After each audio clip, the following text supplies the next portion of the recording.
ಇದೊಂದು black day ಅಂತಲೇ ಕರಿಬೋದು. ಅಂತಾರಾಷ್ಟ್ರೀಯ ಏರ್ಲೈನ್ಸ್ ಏನಿದೆ ಆ ಎಲ್ಲ ಏರ್ಲೈನ್ಸ್ಗೆ ಇವತ್ತೊಂಥರ ಜೂನ್ 13, 2025 ಒಂಥರ ಬ್ಲ್ಯಾಕ್ ಡೇ ಅಂತಲೇ ಕರಿಬೋದು. ಯಾಕಪ್ಪ ಅಂತಂದರೆ ಅಹಮದಾಬಾದಿಂದ ಲಂಡನ್ಗೆ ಹೋಗಬೇಕಾಗಿರೋಂತಹ ಏರ್ ಇಂಡಿಯಾ ವಿಮಾನ 171 ನಂಬರ್ ಟೇಕ್ ಆಫ್ ಆದ ಕೇವಲ ಕೆಲವೇ 30 ಸೆಕೆಂಡ್ಗಳಲ್ಲಿ ಒಂದು MBBS ಕಾಲೇಜಿನ ಹಾಸ್ಟೆಲ್ಗೆ ಬಡಿದು ಅಪ್ಪಳಿಸಿ ಸುಮಾರು 242 ಜನ ಸ್ಥಳದಲ್ಲೇ ಸಾವನ್ನಪ್ಪಿದ್ದಾರೆ. ಆದಾಗ್ಯೂ ಇಷ್ಟು ಜನ ಸಾವನ್ನಪ್ಪಿರುವ ನಡುವೆ ಒಬ್ಬನೇ ಒಬ್ಬ ಎಕ್ಸಿಟ್ ಗೇಟಿಂದ ಹಾರಿ ತಮ್ಮ ಪ್ರಾಣವನ್ನು ಉಳಿಸಿಕೊಂಡಿದ್ದಾರೆ.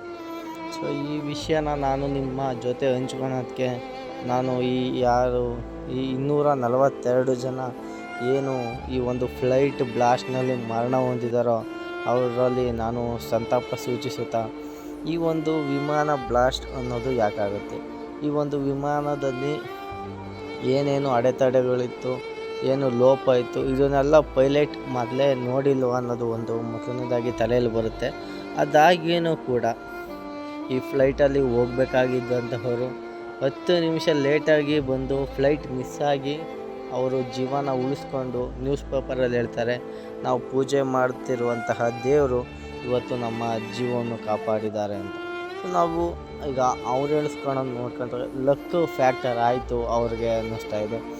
ಆದರೂ ಈ 242 ಜನ ಏನಿದ್ದಾರೆ ಅದರಲ್ಲಿ ಸುಮಾರು ಜನ ಕುಟುಂಬಗಳಿದ್ದಾರೆ, ಸಹೋದರ ಸಹೋದರಿಯರಿದ್ದಾರೆ, ಅಣ್ಣ ತಮ್ಮ ಇದ್ದಾರೆ.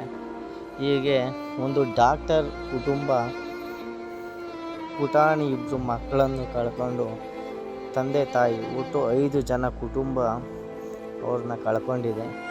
ಹೀಗೆ ನಾವು ಹೇಳ್ತಾ ಹೋದರೆ ಲೆಕ್ಕಕ್ಕೆ ಇಲ್ಲದಷ್ಟು 242 ಜನ.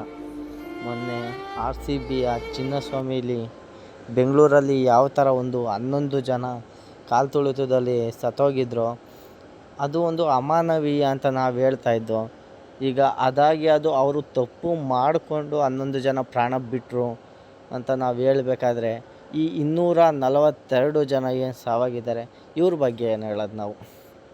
ಸೊ ಸಂತಾಪ ಸೂಚಿಸುತ್ತಾ ಇದೇ ಒಂದು ವಿಷಯದ ಬಗ್ಗೆ ನಾನು ನಿಮಗೆ ನೆಕ್ಸ್ಟ್ ವಿಡಿಯೋ ಮಾಡ್ತೀನಿ. Thank you.